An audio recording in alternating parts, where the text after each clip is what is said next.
इस वर्ष की नीट परीक्षा सुर्खियों में रही क्योंकि पहले पेपर लीक होते हैं और बाद में रीनीट की परीक्षा होती है। अब चूंकि परीक्षा के नतीजे आ गए हैं और पूरे उत्तर प्रदेश में टॉप करने वाले कोई और नहीं, वाराणसी के आर्यन दुबे हैं, जिन्होंने न केवल यूपी टॉप किया है बल्कि ऑल इंडिया रैंक में 7वां स्थान आया है। हमारे साथ बातचीत करने के लिए आर्यन मौजूद हैं।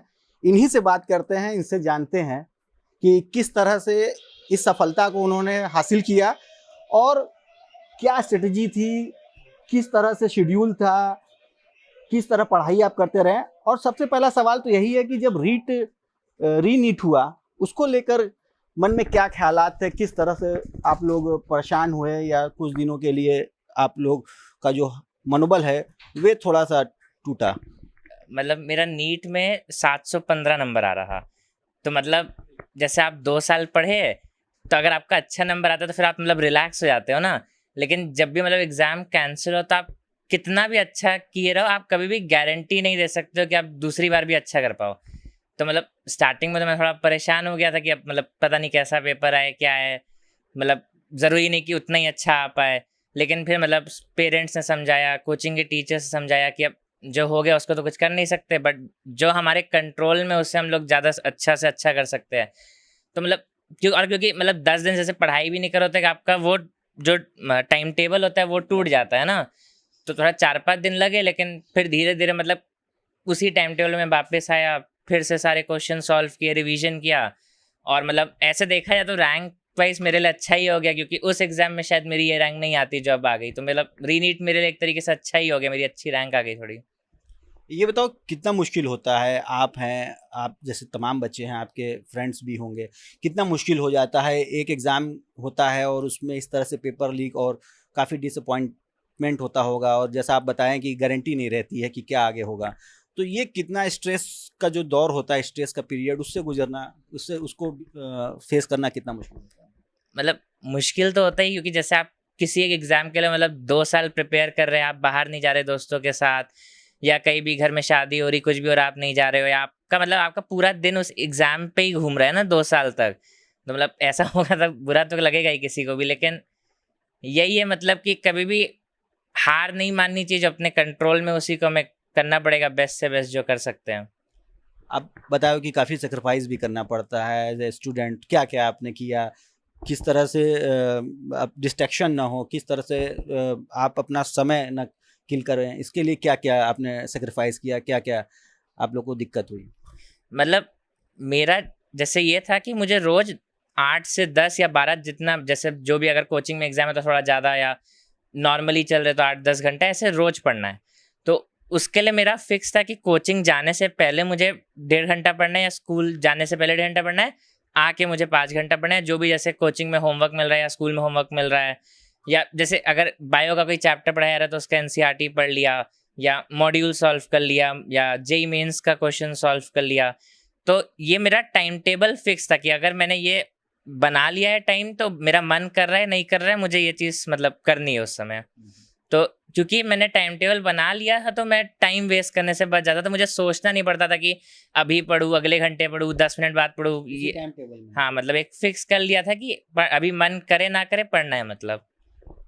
बता रहे हो आपकी टाइम टेबल बनाया, तो क्या स्ट्रेटजीज रहती है एक जो प्रिपरेशन कर रहे हैं आप जैसे स्टूडेंट आपने किया, क्या स्ट्रेटजी रहती है, किस तरह से उसको फॉलो करते हैं? मतलब नीट में आप जितना अच्छा स्कोर करना चाहते हैं आपको उतनी बार चीज़ें पढ़नी पड़ती है। क्योंकि नीट में क्या होता है, आपके पास टाइम नहीं होता है कि आप अगर कोई चीज़ भूल गए तो आप उसको आधा घंटा मतलब ऐसे रिकॉल नहीं कर सकते हो। तो आप जितनी ज़्यादा बार शॉर्ट, हाँ, जितने ज़्यादा शॉर्ट नोट्स बनाओ, जितनी ज़्यादा बार पढ़ो। जैसे बायो का हर चैप्टर मैंने 15-20 बार हो गया होगा एनसीईआरटी से। या इवन मतलब आप फिजिक्स केमिस्ट्री पढ़े तो आप जितने ज़्यादा क्वेश्चन सॉल्व करे रहोगे, एक टाइप के जितने ज़्यादा सॉल्व किए रहोगे, आपको उतनी जल्दी क्लिक करेगा एग्जाम में, तो आपका टाइम बचेगा मतलब। अच्छा, चाहे इस बार चाहे पहले भी जो चैलेंजेस हैं वो क्या रहते हैं, मेन चैलेंजेस क्या रहते हैं? मेन चैलेंज नीट में जैसे दो चीज़ें हैं। एक तो कंसिस्टेंसी, क्योंकि मतलब 2 साल बहुत बड़ा टाइम है। हर दिन मतलब आप उठो, सेम रूटीन फॉलो करो, 10 घंटा पढ़ो, या मतलब सेम चीज़ें करना, एक तो कंसिस्टेंसी मुश्किल है। दूसरा, आप पढ़ोगे तो भी ज़रूरी नहीं है कि आप जो पढ़ रहे हो आपको एक बार में समझ ही आ जाएगा। तो मतलब इससे बुरा नहीं मानना है, हार नहीं माननी है, एफर्ट्स डालते रहना, इवेंचुअली समझ आ जाती चीज़ें। एक बार फिर अगर रीनीट की बात करें तो उसको लेकर मन में क्या ख्याल चलता रहा, क्या डर लगता रहा कि सक्सेस रेट कितना होगा, या किस तरह से सफल होंगे कि नहीं, या बेहतर कर पाएंगे? मतलब सिलेक्शन तो हो जाता ही तो पता था, लेकिन ये था कि जैसे पिछली बार 715 आ रहा था तो उतना अच्छा रैंक आ पाता कि नहीं, ये डाउट था। क्योंकि ये तो श्योर ही था कि मतलब रीनीट हो रहा है तो पेपर थोड़ा हार्ड ही आएगा। लेकिन वही है कि मतलब मैंने डिसाइड कर लिया था कि अब जो कंट्रोल में उसी को करते हैं, तो मैंने जितना मैक्सिमम हो सके रिवीजन किया, क्वेश्चंस किया, और उसका मुझे मतलब फ्रूट भी मिला। ये बताओ कि अपने जो एजुकेशन की, अपने चाहे स्कूलिंग की, क्या आपकी रही है? किस तरह से स्कूलिंग में मार्क्स आपने गेन किया, फिर उसके बाद और कौन कौन से एग्ज़ाम आपने कंप्लीट किए? 10th बोर्ड्स में मेरा 97.2% था। 12th बोर्ड्स में मेरा साइंस स्ट्रीम में CBSE में 98.2% था। जेई मेंस में मेरा 99.699 परसेंटाइल था। एक बायो ओलंपियाड होता है NSCB, उसमें मैं स्टेट में 1% हूँ, और फिर नीट है मतलब। अब कॉलेज मिलेगा, उसके बाद पढ़ाई करके आगे क्या भविष्य में क्या लक्ष्य बना रखा है आपने? न्यूरो सर्जन बनने का। और भी कुछ, और क्या क्या हॉबीज है आपकी, और क्या क्या? हॉबीज बेसिकली बचपन में तो मैं तबला बजाता था, लेकिन थोड़ा 10th के बाद से टाइम नहीं मिला। चेस खेलता था मैं, क्योंकि चेस जब भी आप खेलते हो आपका थोड़ा माइंड रिक्रिएट होता है, और चेस मतलब उससे आपकी थिंकिंग कैपेसिटी बढ़ती है, जो कि आपको हेल्प भी करती है आपके सब्जेक्ट्स में। और जैसे मेरा जो फेवरेट कह सकते हैं रिलैक्सेशन था, वो मेरे लिए म्यूजिक था। क्योंकि आप 5 मिनट भी गाना सुन लोगे तो आप 1 घंटे के लिए आपका माइंड रिलैक्स हो जाता है, तो आप कम टाइम में भी मतलब रिलैक्स हो सकते हो।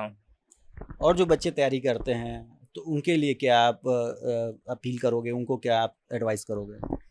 अपील तो यही करूँगा कि मतलब कभी भी हार नहीं माननी है, और 2 साल अपना मैक्सिमम, जितना मैं 2 साल 3 साल जो जितने भी साल दे रहा है वो जितना मैक्सिमम अपना दे सकता है दे दे, ताकि रिजल्ट के बाद रिग्रेट ना रहे कि काश मतलब 1 घंटा और पढ़ लिया होता, या ये चैप्टर पढ़ लिया होता, ये कर लिया होता, ये सब ना रहे। मैक्सिमम अपना जितना दे सकते हैं दे दो, उसके बाद रिजल्ट तो फिर भगवान पे डिपेंड करता है। तो नीट के बाद रीनीट हुई, लेकिन कुछ वक्त के लिए जो आर्यन दुबे हैं टॉपर, उनका मनोबल तो जरूर टूटा, लेकिन कुछ ही देर के लिए। लेकिन बाद में उन्होंने फिर से एग्ज़ाम दिया और आज न केवल यूपी टॉप किया है बल्कि ऑल इंडिया 7th रैंक भी हासिल किया है।